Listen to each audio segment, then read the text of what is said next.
بسم الله الرحمن الرحيم. الحمد لله رب العالمين، الصلاة والسلام على حبيبنا محمد وعلى آله وصحبه أجمعين. یەکێکی تر لە بنەماکان بۆ پارێزراوبوون لە گێژا و فیتنەکانی آخر زەمان بریتە لەوەی کە حورمەتی ئینسانی مسلمان ڕابگری، چ لە خوێنیا، چ لە ناموسیا و چ لە ماڵیا. چکە بەڕاستی ڕەسوڵ الله صلی الله عليه وسلم پێشەوەی وەفات بکە لە خوتبەی حەجی ماڵ ئاواییە گرنگترین شت بەلایەوە ئەوە بوو کە ڕایگەیاند إن دماءكم وأموالكم وأعراضكم حرام عليكم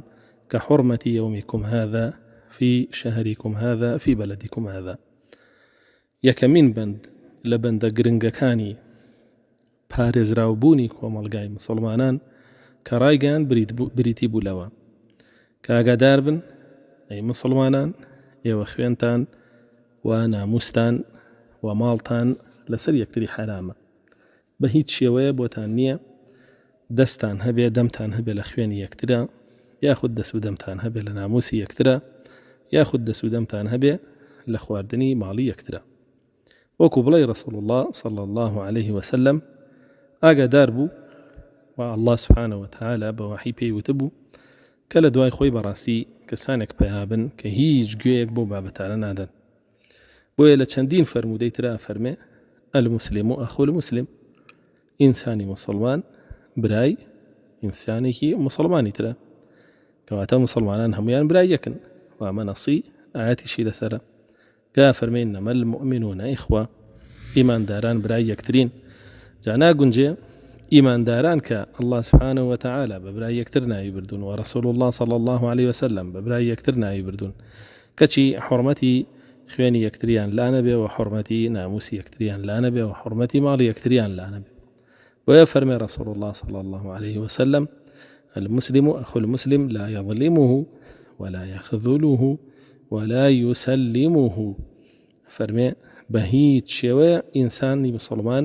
بوينية برا مسلمانكي استملي بك، يعني يو برا يكترين بوتانية استملي يكتري بكن، وبهيت شوى يكبوتانية بشتي يكتريش بربن. خذلان بريتيا لويكا بشتي بربي ياخد جاعتي بكي. پاشانە فەرمێ ولا يسلمه، نابێ لێش بگەڕێ شایاطین بیبن گومڕاو سەر لێ شێوا ببێ و تیا بچێ، و نابێ لێش بگەڕێ دژمنانی دین و دژمنانی خۆی جەستەی لە ناوبەرن یاخود ماڵی لە ناوبەرن یاخود ناموسی لە ناوبەرن، بەڵکو بێ بەرگری لێ بکە. پاشانە فەرمێ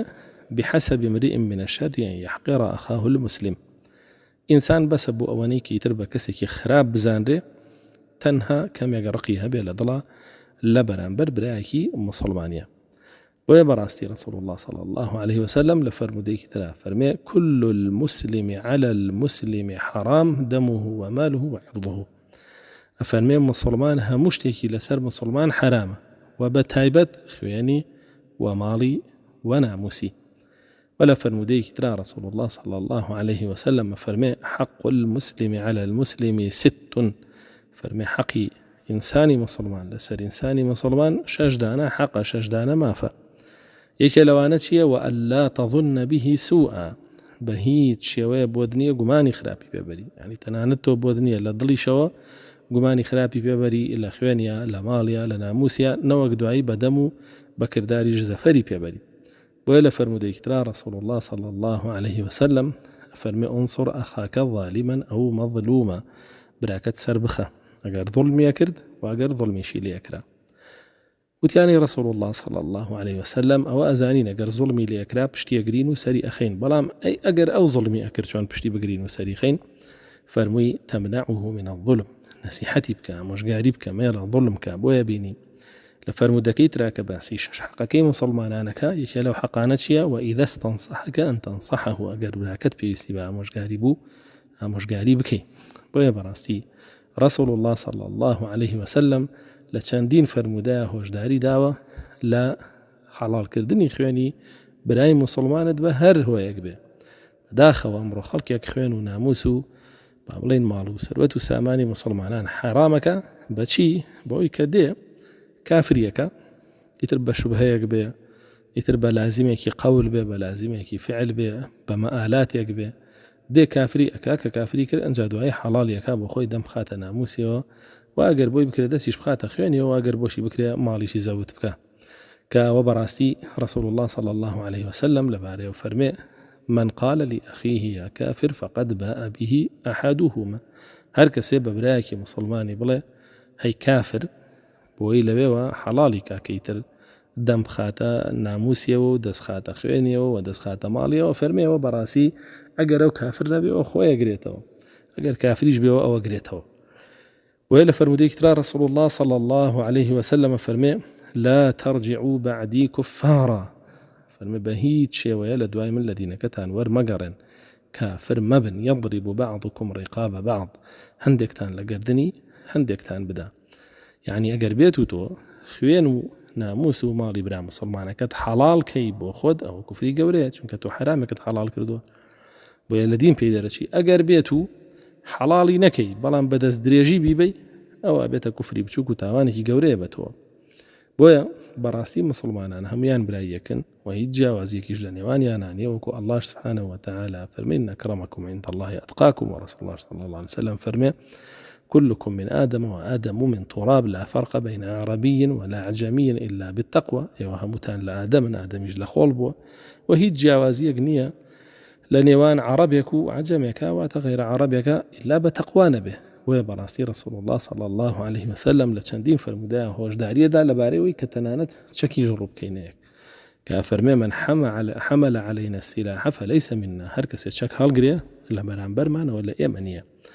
او خلقي كامرو بمروج قاره هرش لا يكترك وبتشك واش نسر مالي يكتر ياخذ لنا بازار دريهن بو يكتر ياخذ هينيون برانبر بيكتري وترساندني يكتري فرمي فليس منا رسول الله صلى الله عليه وسلم أفرمي ولا يمنية وأبيني رسول الله صلى الله عليه وسلم فرمي سباب المسلم فسوق وقتاله كفر جوان دان بمسلمان فاسق بونا بسبب جوان بي بمسلمان فاسق بي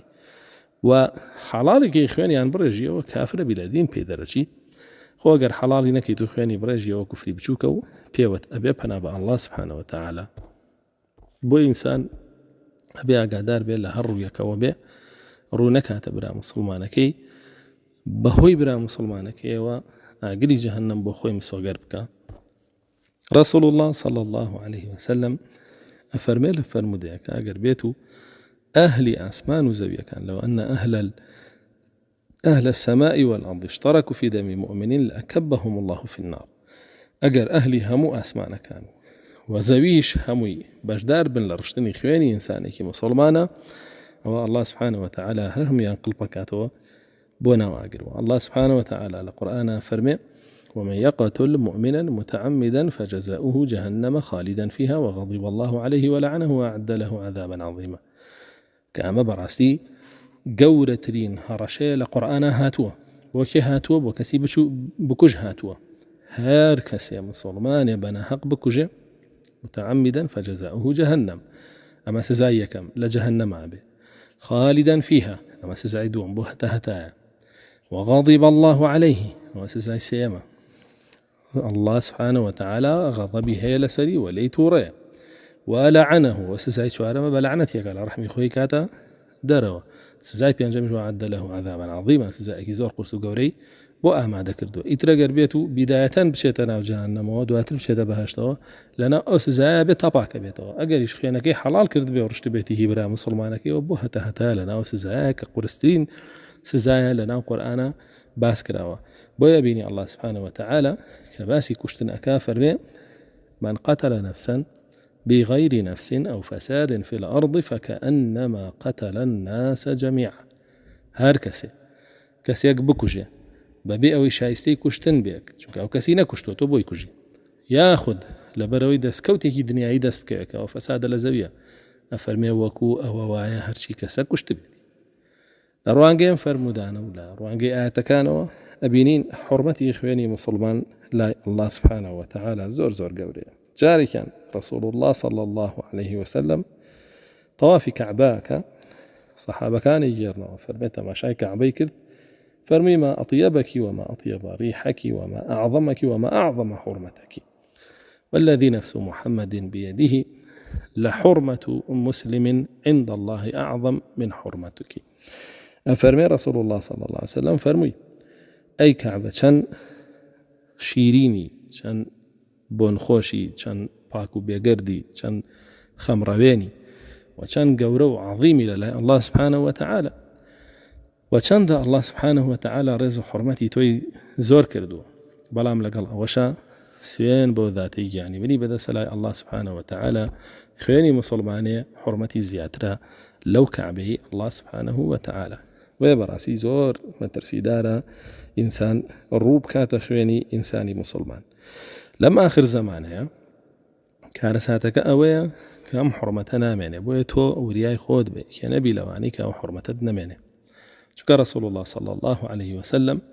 لفرموديك صحيحة فرمي والذي نفسي بيده لا يأتين على الناس زمان لا يدري القاتل في أي شيء قتل ولا يدري مقتول في أي شيء قتل لما صحيح مسلمة فرمي رسول الله صلى الله عليه وسلم فرمي سوين بو ذاتي يعني مني بدسة سردمك بسر خلقيا دادي أويك أكوجي نازاني بو أكوجي ووشيك كجراوة نازاني بو چي كجراوة ولا فرموديك ترى رسول الله صلى الله عليه وسلم فرمي أمتي هذه أمة مرحومة ليس عليها عذاب في الآخرة إنما عذابها في الدنيا الفتن والزلازل والقتل والبلايا أفرمي أمتي من الله سبحانه وتعالى رحمي بكردوه لقيامتها مسلمان كان يعني سزايك قرسي وان لسر نابه بلكو سزاكيان بچي أروابه وفتناني كلا دنيا رويان تيكا لا بوما لرزو لكشتنو لبلاكاني تر جابوا يبراسي زور كس لم آخر زمانيا أبيت أهلي كشتن بداخوا لم سردمش رسول الله صلى الله عليه وسلم أفرمي زمان زياتر لتشككان خلق أكوجيه بهوي أويكا زمان كان فتوادا بو حلال كدني خوينا كانوا ناموسا كانوا مالا كان وخلقي جهير شباو بهوي أو حلال كردنوا فنابع الله دسكا بكشتنو برينو أو بابتانا ويبراسي إنساني مسلمان أبي أقدار بي داخلي أو هرجانا بك رسول الله صلى الله عليه وسلم باسي كدوك كان فرمي لك يجاتني قيامتها علم برز بيتو جهل زور بي چيش زياكا زينا زور بي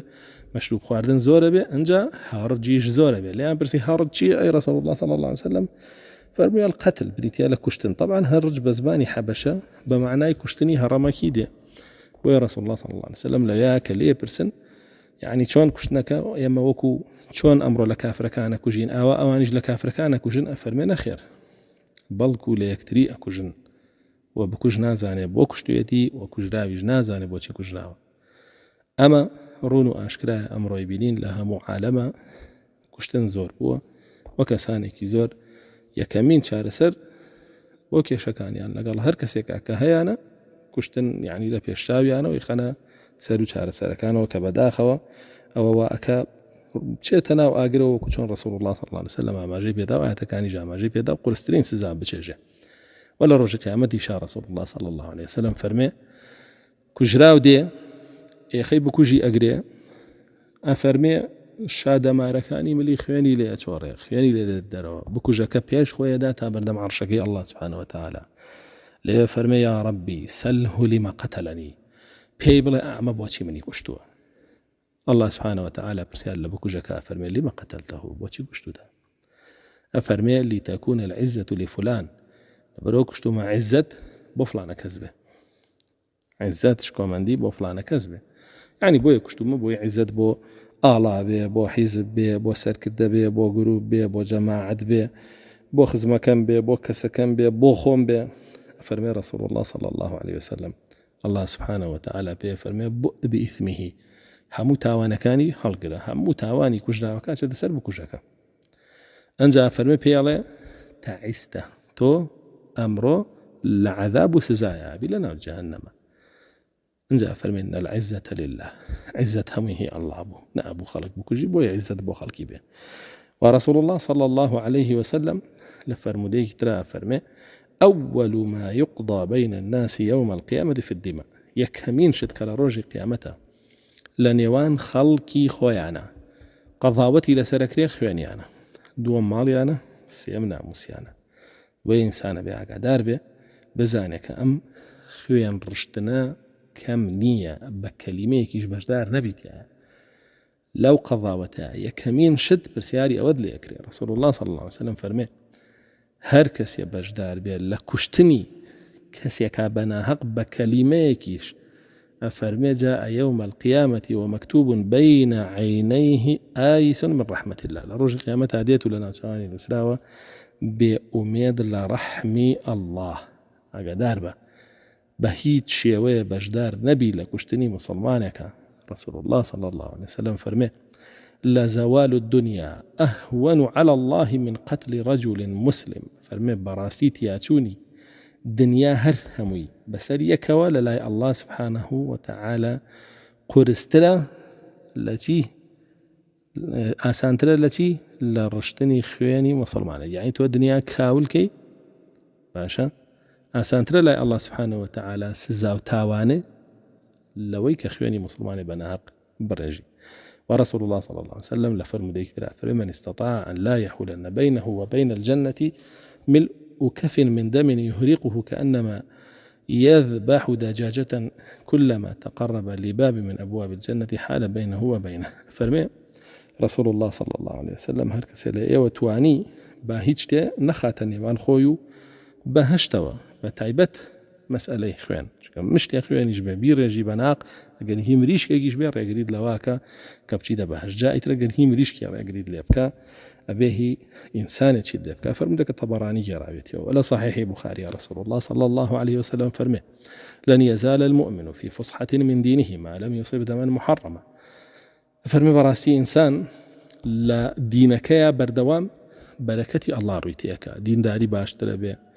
الله زيادة اللي خوش به زيادة اللي نزيك بيتوا لو باي برزبت برسر بيتوا حتى بجدار نابي لخوانك حرامة كالخوانك حرامة بجدار يتر بركات لدينه لدنياشي أبرئ. ومعاوية فرمي رسول الله صلى الله عليه وسلم فرميتي كل ذنب عسى الله أن يغفره إلا الرجل يموت مشركا أو يقتل مؤمنا متعمدا. متوانك أقول الله سبحانه وتعالى لي خوش به بلام كسيك نبي كبا مشركي أمري أو بوهتها لجهنم وكسيك جنبي كمسلمانك بدستي لعن قصد أكوشي وبهيت شيوة بجدار ما بلا كشتني مسلمانك شكا براسي اللي خوشبونا تقريتها حتى وكو حقي أو مسلمانا ندي ككشتوتا وخياني درشتوها. وابن عمر فرمين من ورطات الأمور التي لا مخرج لها لمن أوقع نفسه فيها سفك الدم الحرام بغير حله. فرمين براسي يكيقلا كي شونا راحت يكاني جهنم كديتا بيش إنساني إيمان دار لروج قيامتها بريتيا لويكا بجدار بو بيلا خوانيكي حرامة ياخذ كوتبيتا ناورشتني خوانيكي حرامة وكمخرجي نية لا مخرج لمن أوقع نفسه فيه ناتواني درشي لي حتى وكو سزعكي نتيجة إلا أمنته. ولا فرمودي اكترا رسول الله صلى الله عليه وسلم فرمي أبغض الناس إلى الله ثلاثة ملحد في الحرم ومبتغ في الإسلام سنة الجاهلية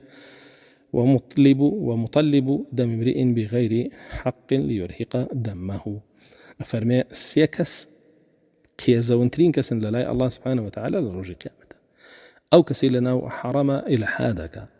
وأتا كفر شيرك ملاوكاته وأو كسشيكا سنتيكي قمرايدا هنا ويخاتنا وإسلام ولا هرجاقاك بي وأو كسشي بشوان كسيكا ويا خواني برنجا بناهق. أما أنا بيسترين وكيزونترين إنسانا كان للاي الله سبحانه وتعالى للرجل قيامته. بويا براسي عبد الله كري مسعود لرسول الله وإجارته وفرمي لا يحل دم امرئ مسلم يشهد أن لا إله إلا الله وأن رسول الله إلا بإحدى ثلاث ثيب الزاني والنفس بالنفس والتارك لدينية المفارق للجماعة. فرمي براسي خواني هيج مسلمانك كشاتيه هنا وأشهد أن لا إله إلا الله وأشهد أن محمد رسول الله حلال نية برجله إلا بيك لم سيتاوانا نبي ياخذ زواجي كردبي وزينابك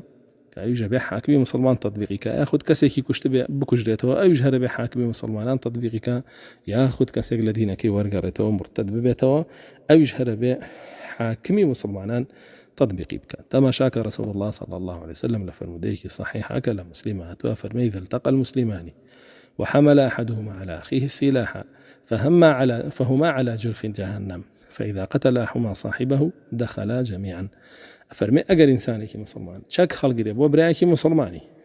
بروي بيته أو هردو كان لسلي واري جهنم هر كام كان بكوجه هردو كان قلب بنوب جهنم. طبعا لفرموديك ترى ليه برسن كاتك فرميت التقى المسلمان بسيفهما فالقاتل والمقتول في النار. قدوم مسلمان بچك كانيان بيقشتن بكجو كجراو لا اجران ليه برسن اي رسول الله صلى الله عليه وسلم امان بكجا اما شتا اجر بس كجراو كبو شتا اجر فرمي لانه كان حريصا على قتل صاحبه لبروي ايويس او بكجا بس او بو بيشتركو بو هردو كان شايستي اون كلا جهنم براستي